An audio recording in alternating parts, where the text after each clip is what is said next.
वहीं दिल्ली कांग्रेस मुख्यालय में केंद्रीय चुनाव समिति की बैठक। कांग्रेस अध्यक्ष मल्लिकार्जुन खड़गे, राहुल गांधी मौजूद हैं। मधुसूदन मिस्त्री, केसी वेणुगोपाल, अशोक गहलोत, सुजिंद्र सिंह रंधावा, गौरव गोगोई, अजय माकन, तमाम दिग्गज जब आप तक पहुंचा रहे हैं नाम। ये इस बैठक का हिस्सा है। सलमान खुर्शीद, अमृता धवन, काजी निजामुद्दीन, लगातार चर्चा चल रही है और सहयोगी अदिति भी लगातार हमारे साथ बनी हुई है, उनका रुख कर रहे थे। अदिति, आप अपनी बात को कंप्लीट कीजिए क्योंकि आप विस्तृत जानकारी दे रहे हैं इस बैठक को लेकर। बिल्कुल, क्योंकि दो बैठकों की चर्चा हो रही है। पहला अभी कांग्रेस में सीसी की बैठक चल रही है, इंतजार है पहली सूची का, और ये इंतजार कांग्रेस के प्रत्याशियों के साथ साथ कांग्रेस के एमएलएस के साथ साथ बीजेपी के भी जो नेता हैं उनका इंतजार है। इस बार बीजेपी भी इंतजार कर रही है कि कांग्रेस अपना पहली सूची से किस डायरेक्शन में जा रही है। कांग्रेस वो पहली सूची का इंतजार भारतीय जनता पार्टी कर रही है। लेकिन कल कोर ग्रुप की बैठक हुई, राजस्थान की, मध्य प्रदेश की भी हुई और मिजोरम की भी हुई, और इसके अलावा मिजोरम की आज लिस्ट बाहर आ चुकी है। अब कल सीईसी की बैठक है भारतीय जनता पार्टी की भी। तो जैसे अभी कांग्रेस की सीईसी की बैठक चल रही है, वैसे ही भारतीय जनता पार्टी की सीईसी की बैठक कल होने वाली है। और कल उम्मीद की जा रही है कि जो नाम है उन पर चर्चा हो जाएगी। दरअसल कल जो नाम पे चर्चा हुई उसमें 69 सिटिंग एमएलएस पर चर्चा की गई है, और उन 69 सिटिंग एमएलएस पर जो चर्चा हुई है उनको कल रखा जाएगा पैनल में।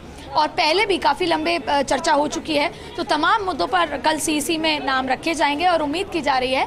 लेकिन सवाल यह है कि कांग्रेस के लिए उम्मीद है कि आज शाम को लिस्ट आ सकती है। भारतीय जनता पार्टी कल तय करके रख लेगी, लेकिन कांग्रेस की पहली सूची के बाद ही वो नाम जारी करेगी। इसका मतलब कि कल सीईसी की बैठक है, लेकिन 2 दिन लिस्ट को होल्ड किया जा सकता है और 2 दिन बाद लिस्ट को अनाउंस किया जा सकता है। दरअसल दोनों पार्टियां जिताऊ उम्मीदवार को उतारना चाहती हैं। सिटिंग एमएलएस की टिकट काटना आसान नहीं है, और ऐसे में ये तमाम एक्सरसाइज तो चल रही है, लेकिन उसके साथ साथ इम्पोर्टेंट है कि चुनाव प्रचार में दोनों पार्टियों के प्रदेश और स्टेट के और सेंटर के दिग्गज नेता चुनाव प्रचार में उतरें।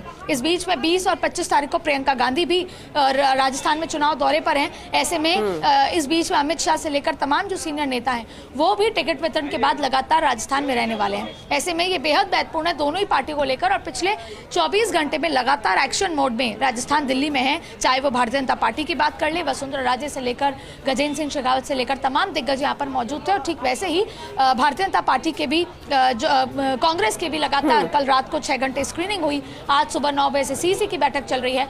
तो ऐसे में लगातार एक्शन है, और ये सारा एक्शन अच्छे और बेहतर और जिताऊ प्रत्याशियों को लड़ाने का है, जो बगावत है उसको कंट्रोल करने का है। तो दोनों ही पार्टियों में चुनौती बराबर की है, चुनौती सेम है। ऐसे में आपको बता दें कि सीईसी की बैठक एआईसीसी में अभी भी चल रही है। उम्मीद है कि जब ये बैठक खत्म होगी उसके बाद देर शाम तक लिस्ट टाइप होने के बाद पहली सूची 50 नामों की रिलीज कांग्रेस कर सकती है। वहीं भारतीय जनता पार्टी की कल सीईसी की बैठक है, और उसके बाद दूसरी सूची जो आनी है 41 की आ चुकी है, दूसरी की आनी है वो आ सकती है। और आपको बता दें कि कांग्रेस की छत्तीसगढ़ की भी 60 नामों की सूची आज संभावित आ सकती है।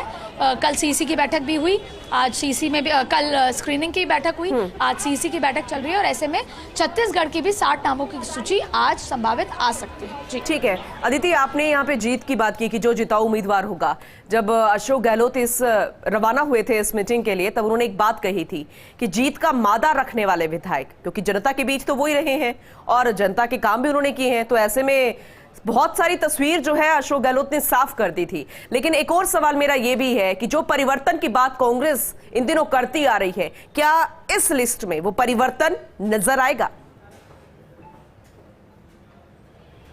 बहुत ज्यादा नहीं आ पाएगा, क्योंकि विकल्पों की कमी है, लेकिन फिर भी प्रयास है।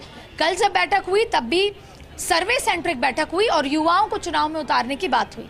लेकिन सवाल यह है कि अब सर्वे में, अगर आप सर्वे तो कहता है कि 50 से 60% टिकटें काटनी है, लेकिन आपके पास विकल्प नहीं है। तो ऐसे में सर्वे बहुत कुछ कह रहा है, पर आप उसको जमीन पर उतार नहीं पा रहे। और देखिए, किसी भी पार्टी के लिए आसान नहीं है कि सिटिंग एमएलए की टिकट काटी जाए, चाहे वो भारतीय जनता पार्टी हो, विरोध झेलना पड़ता है, चाहे फिर वो कांग्रेस हो। ऐसे में कोशिश यही है कि ज्यादा से ज्यादा जिताऊ उम्मीदवार उतारे जाएं, ज़्यादा से ज़्यादा बेहतर उम्मीदवारी उतारी जाए, क्योंकि ये चुनाव लहर का चुनाव नहीं है, ये चुनाव चेहरों का चुनाव है। जिस पार्टी ने जितने बेहतर चेहरे उतारेंगे वही पार्टी जीत में टक्कर दे पाएगी। और ऐसे में सबसे महत्वपूर्ण बात यही है कि अगर आपने कांग्रेस का जिक्र कर रहे हैं तो कांग्रेस में मसला यही है कि जैसा आपने मुख्यमंत्री अशोक गहलोत ने कहा, जीत का मादा रखने वाले, लेकिन सवाल यह है कि क्या आपके पास विकल्प है?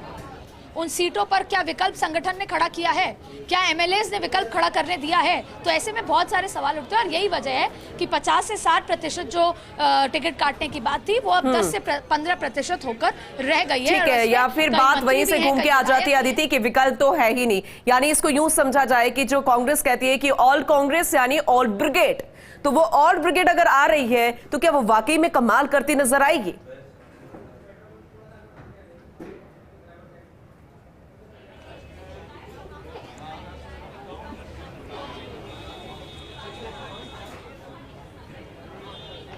अदिति, आवाज आ रही है आप तक? जी पूनम, आपकी आवाज ब्रेक हो रही है। ठीक है, मेरा सवाल ये था कि आपने विकल्प की बात की, क्योंकि विकल्प तो है ही नहीं और इसीलिए वापस दाव लगाना पड़ रहा है, यानी कि ऑल कांग्रेस ऑल ब्रिगेड। और अगर वो ऑल ब्रिगेड मैदान में आती है तो मैदान में इस बार उनके लिए वो दाव पेच होंगे, वो कमाल कर पाएगी? देखिए, इस बार चुनौती दोनों ही पार्टियों के लिए बराबर है। हम अक्सर ये समय होता है कि जब चुनाव नज़दीक आते हैं तो जो पार्टी सत्ता में होती है वो चुनाव हारने के नज़दीक होती है, एंटी इनकम्बेंसी बहुत होती है, माहौल बनने लग जाता है। और एक और बहुत महत्वपूर्ण बात है, जिस पार्टी कार्यालय में ज़्यादा भीड़ और खासतौर पर राष्ट्रीय पार्टी कार्यालय दिल्ली में जिस पार्टी कार्यालय में ज़्यादा भीड़ होती है, समझ में आ जाता है कि पलड़ा किसका बारी है। लेकिन आश्चर्य की बात यह है कि कांग्रेस और बीजेपी में बराबर भीड़ नजर आ रही है। 2018 में कांग्रेस में भीड़ ज्यादा नजर आती थी। ये एक साइकोलॉजिकल मनोवैज्ञानिक तरीका है चुनाव किस दिशा में जा रहा है उसको समझने का।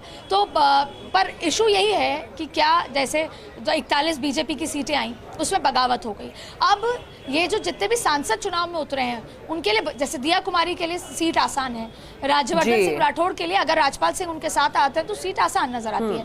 ठीक ऐसे ही सुखराम बिश्नोई की क्या टिकट कटती है या नहीं कटती। कांग्रेस चाहती है कि उनकी टिकट बदली जाए और हीरालाल बिश्नोई को चुनाव में लड़ाया जाए। लेकिन ऐसे कई तरह के सवाल हैं जो यहाँ पर अभी खड़े हुए हैं। सवाल यही है कि धाकड़, दोनों ही पार्टियां धाकड़ उम्मीदवार उतारना चाहती हैं, जिताऊ वाले उम्मीदवार उतारना चाहती हैं। सवाल यह है कि जो एग्जिस्टिंग के काटेंगे उसको बगावत कैसे कंट्रोल कर पाएंगी और क्या आपके पास विकल्प भी हैं। लेकिन दोनों ही पार्टियां ये तैयारी कर रही हैं कि जब वो मैदान में उतरे तो अपनी पूरी बेस्ट ब्रिगेड के साथ उतरे। जी बिल्कुल सही आपने कहा, लेकिन बिल्कुल अदिति आपने सही कहा। और बीजेपी ने जिस तरीके से अपनी पहली लिस्ट उतारी उसके बाद एक ही हफ्ते में बहुत कुछ बदलता हुआ नजर आ गया और इसीलिए बार बार दोनों पार्टियों को मंथन की जरूरत पड़ रही है। बहुत शुक्रिया अदिति इस जानकारी के लिए आपका।